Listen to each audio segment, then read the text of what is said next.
Hello students, welcome to digital ventures. और भाई, जिसका था हम सबको इंतजार, वो दिन आ चुका है और सीडीएस 2026 का नोटिफिकेशन यूपीएससी ने जारी कर दिया है।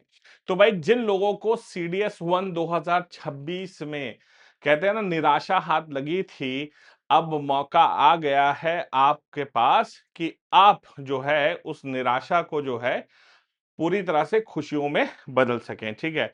और यही फायदा है, सीडीएस हमेशा हमें साल में 2 मौके देता है अपने आप को प्रूफ करने के लिए। ठीक है। तो भाई देखिए, यूपीएससी का ऑफिशियल नोटिफिकेशन मेरे सामने खुला है। लोग वैसे बहुत बड़ी-बड़ी बातें कर रहे हैं कि बहुत बड़े चेंजेस हो गए, मेजर चेंजेस हो गए। ऐसे कोई मेजर चेंजेस नहीं है। साधारण से कुछ चेंजेस हैं जिनके बारे में मैं आपको बता देता हूं। देखिए, सबसे पहले ये है कि डेट ऑफ नोटिफिकेशन जो है बच्चों, वो आज 20 मई 2026 के दिन नोटिफिकेशन आपका आ गया है।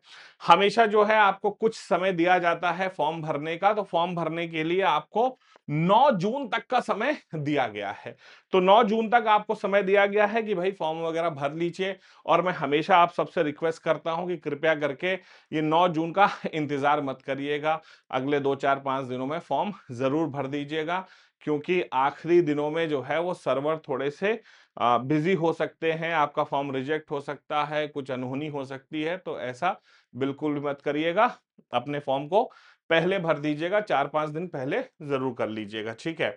एग्जामिनेशन डेट आप जानते हैं हमेशा संडे का दिन होता है। तो कोई सा भी दिन हो, अप्रैल और सितंबर में एग्जाम होता है। तो सितंबर में इस बार जो एग्जाम है वो सेकेंड जो संडे है उसमें 13 सितंबर के दिन जो है आपका एग्जाम होगा। ठीक है।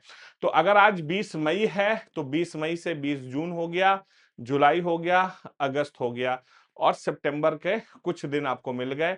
तो ये मान लीजिए कि अभी भी आपके पास ऑलमोस्ट 115 दिन के आसपास एग्जाम की तैयारी करने के लिए हैं। और यूपीएससी सीडीएस में अगर आप अच्छे से पढ़ाई करें तो 100+ डेज सफिशिएंट हैं। अगर आप ठीक ठाक प्रिपरेशन करते हैं तो 100 से ज्यादा दिनों में आप एग्जाम की तैयारी कर सकते हैं, कोई परेशानी नहीं है। ठीक है। आप सब जानते हैं, ठीक है बच्चों, इस तरह से एग्जाम होता है। और आपको मालूम है एग्जाम जो होता है वो हमारा ऑफलाइन होता है, कंप्यूटर बेस्ड एग्जाम नहीं होता है सीडीएस का। आप जाते हैं एग्जामिनेशन सेंटर पे और वहां पर आप एग्जाम देते हैं। ठीक है। ये सारी चीजें हैं। कुछ इंपॉर्टेंट चीजें जो हैं वो आपके लिए बहुत ज्यादा जरूरी हैं, जो आपको मालूम होनी चाहिए। जैसे कि ये कि इस बार हमारे पद कितने हैं। ठीक है। तो यहां पर आप देख सकते हैं कि बहुत इंपॉर्टेंट है कि 13 सितंबर 2026 को ये आपका एग्जाम होगा। और इस बार जो टोटल नंबर ऑफ वैकेंसीज हैं वो 451 है। हमेशा यही 400 450 की रेंज में रहती हैं।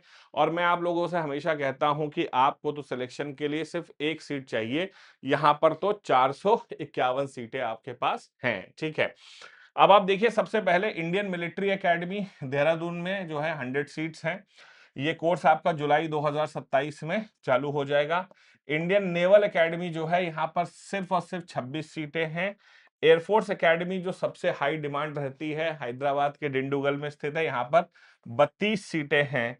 ओटीए जो मेन ओटीए मेन के लिए 275 और ओटीए वुमेन के लिए 18 सीटें हैं। मतलब टोटल जो है आपकी 451 सीटें हैं। मतलब आप कह सकते हैं कि ये तीन जो हैं ऊपर वाले, ये बेटा आपके परमानेंट कमीशन है, और ये जो नीचे हैं ये आपके शॉर्ट सर्विस कमीशन है, जहां पर आप 10+4 14 साल की नौकरी करते हैं। हालांकि उसके बाद आप एक्सटेंशन भी ले सकते हैं, बहुत सारे रीजन होते हैं, वो बाद में बात करेंगे कभी किसी और दिन। ठीक है। तो अच्छे खासे पद हैं, 451 आपके पास यहाँ पर पद इस बार दिए गए हैं। तो काफी अच्छी खासी वैकेंसीज हैं आपके लिए। जैसा मैंने कहा कि सिर्फ एक ही सीट काफी होती है। और महिलाएं, आप जानते हैं महिलाएं सिर्फ ओटीए दे सकती हैं, ऑफिसर्स ट्रेनिंग एकेडमी चेन्नई, उसमें मात्र 18 सीटें ही हैं। ठीक है। हाँ जी। अब इसके बाद और इंपॉर्टेंट बातों पे आ जाते हैं। ये हमारे सेंटर ऑफ एग्जामिनेशन हैं। आपके एग्जामिनेशन बेटा टोटल इन 84 सेंटर्स पर अवेलेबल हैं। जो आपके घर के सबसे नजदीक हो वहां पर उसको फॉर्म भर दीजिए, ताकि आप जितना जल्दी भरेंगे तो आपको अपने प्रेफरेंस का सेंटर मिलने की ज्यादा चांसेस हैं। ठीक है। तो अपने हिसाब से भर दीजिए जो आपको पसंद हो। हाँ, हाँ, वैसा नहीं है कि आप यूपी में रहते हो और गोवा सेंटर भर दिया, फिर पापा से कहा, "अरे पापा ये क्या हो गया? गोवा सेंटर भेज दिया इतना दूर मेरे लिए।" घूमने नहीं जाना है बेटा, एग्ज़ाम देने जाना है। तो इन सेंटर्स पर आप एग्ज़ाम दे सकते हैं, ठीक है? ओके, नेक्स्ट लिखिए इसके बाद ये कंडीशन ऑफ एलिजिबिलिटी है वो सबको मालूम है, लेकिन सबसे इंपॉर्टेंट कुछ चीजें हैं यहाँ पर जो आपको समझनी है, ठीक है? जैसे कि एज लिमिट हमेशा के लिए सेम है, लेकिन बच्चे हमेशा क्वेश्चन यहाँ पर ये करते हैं कि सर मेरी डेट ऑफ बर्थ ये है, क्या मैं एलिजिबल हूं या नहीं हूं? तो भाई देखो, इंडियन मिलिट्री एकेडमी की अगर बात करें तो एज 1924 साल ही होती है हमेशा, ठीक है?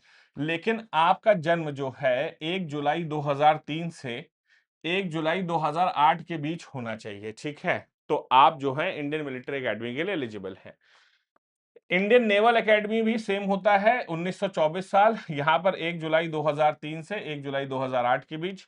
एयरफोर्स एकेडमी जो है यहां पर 20 से 24 साल होती है, 1924 नहीं होता है। यहां पर 1 जुलाई 2003 से 1 जुलाई 2007 के बीच है। हालांकि वैसे मुझे उम्मीद बहुत कम है कि किसी स्टूडेंट के पास सीपीएल होगा।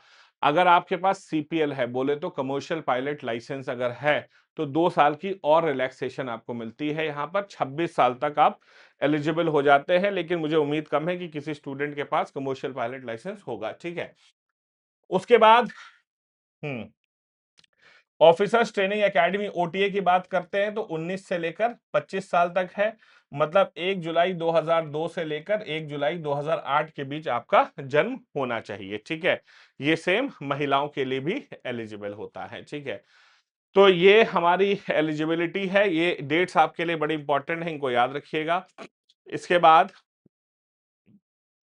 जो छोटा सा चेंज हुआ है, बहुत अच्छा चेंज है, वो क्या है कि देखो, इंडियन मिलिट्री एकेडमी और ओटीए, आईएमए और ओटीए की क्वालिफिकेशन बिल्कुल सेम है।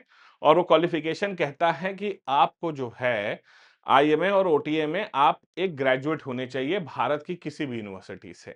आपने बीए किया है, बीएससी किया है, बीटेक किया है, बीकॉम किया है, बीएचएम किया है, एलएलबी किया है, एमबीबीएस किया है, ओपन से है, रेगुलर से है, ऑनर से है, कुछ भी है, 33% पास नंबर होने चाहिए, आप एलिजिबल हैं, ठीक है?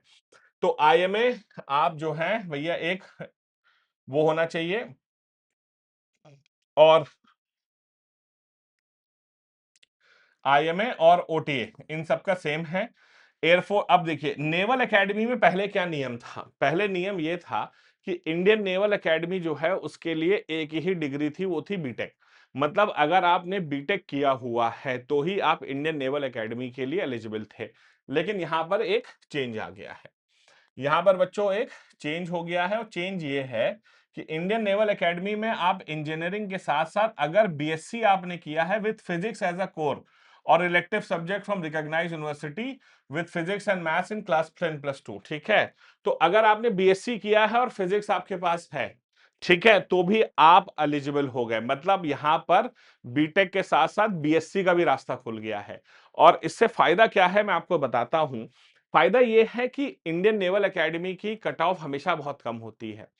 प्रैक्टिकली बताऊं तो इंडियन नेवल एकेडमी की कट ऑफ हमेशा ओटीए से 10-15 नंबर ही ज्यादा होती है, ठीक है? तो ये बड़ा अच्छा मौका है आपके लिए परमानेंट कमीशन में जाने के लिए, उन बच्चों के लिए जिन्होंने बीएससी कर रखा है।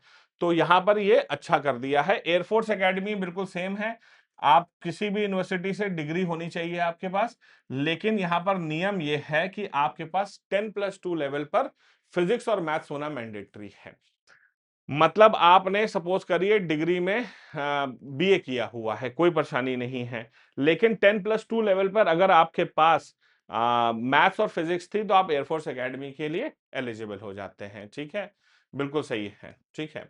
Graduate with first choice as army navy air force are to submit proof of graduation provisional certificate on the day of commencement of SSB interview, ठीक है? तो अब लोग कहते हैं कि सर मैं जो हूँ फाइनल ईयर में हूँ, बिल्कुल आप अप्लाई कर दीजिए। देखिए साफ लिखा हुआ है कि भैया जिस दिन डेट ऑफ एसएसबी होगी, एसएसबी कब होगी मैं आपको बताता हूँ। सितंबर में एग्जाम है, अक्टूबर में रिजल्ट आएगा, नवंबर के बाद आपके पास एसएसबी आ जाएगी, ठीक है? तो उस समय तक आपके पास डिग्री होनी चाहिए, वो नहीं तो प्रोविजनल डिग्री भी चलेगी, ठीक है? हाँ जी।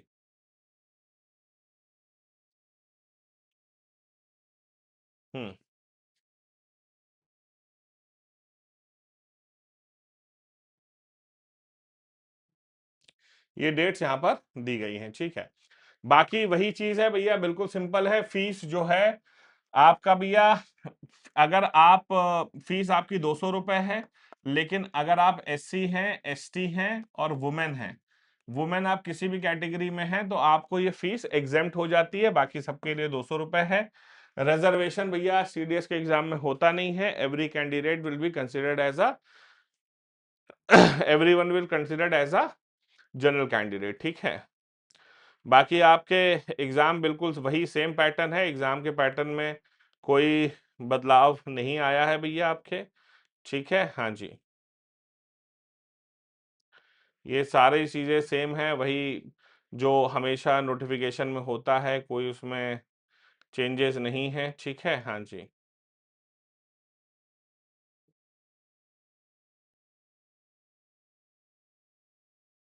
स्कीम ऑफ एग्जाम देखिए वही है, बिल्कुल एज इट इज। इंग्लिश होगा, GK होगा, मैथ्स होगा। जो लोग IMA, INA और IMA, INA और AFA के लिए, उनके लिए बिल्कुल सेम होगा, ठीक है। वही 100 नंबर, 100 नंबर, 100 नंबर। इंग्लिश में आपके 120 क्वेश्चन आएंगे, GK में 120 आएंगे, मैथ्स में 100 आएंगे। और अगर OTA वाले हैं तो भैया आपको मैथ्स नहीं देना है, बस आप चले जाना है, ठीक है। यही खासियत है, ठीक है। मतलब ये हो गया, ठीक है। जनरल नॉलेज का सिलेबस वगैरह आप जानते हैं, सिलेबस बस बताने की बात होती है, एग्जाम में कुछ भी पूछा जाता है, ठीक है। बाकी आपका इसमें और कुछ खास चीजें नहीं है, हमेशा की तरह वही है जो आपका बेसिक नोटिफिकेशन होता है, बिल्कुल वैसे ही है, ठीक है। लेफ्टिनेंट, कैप्टन, मेजर, लेफ्ट, ये बिल्कुल वही जो उन्होंने फीस बताई है सारी, जो आपकी वो होते हैं, पोस्ट होती हैं, ठीक है।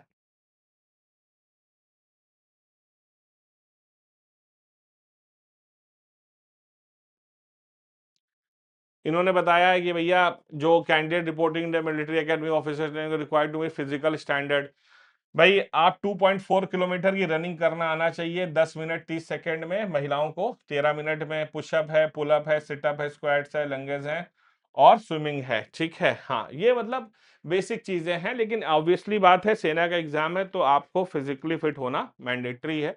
भैया फिजिकली फिट होना, तैयार हो जाओ। अगर अभी से नहीं हो तो भाई फिजिकल फिटनेस पे काम करना अपना चालू कर दो, ठीक है। बस यही है एज इट इज। तो ये हमारा नोटिफिकेशन है। डिटेल्ड वीडियो हम आपके लिए बाद में बनाएंगे। तो अगर आपने अभी तक तैयारी नहीं शुरू की है तो फटाफट डिजिटल वेंचर्स के यूट्यूब चैनल को सब्सक्राइब कर लें और अपनी तैयारी को यहाँ से शुरू करें। इसके साथ साथ डिजिटल वेंचर्स की ऐप को जो है प्ले स्टोर से डाउनलोड कर सकते हैं। वहां पर आप हमारे पेड कोर्सेज को भी ज्वाइन कर सकते हैं, करंट अफेयर्स देख सकते हैं, प्रीवियस ईयर क्वेश्चंस देख सकते हैं, और बहुत सारी चीजें वहां पर अवेलेबल हैं आपके लिए, ठीक है। So thank you so much. और कोई भी डाउट हो तो प्लीज कमेंट सेक्शन में डाल दीजिएगा, will get back to you. Have a nice day. Jai Hind, Jai Bharat and Vande Mataram. Thank you.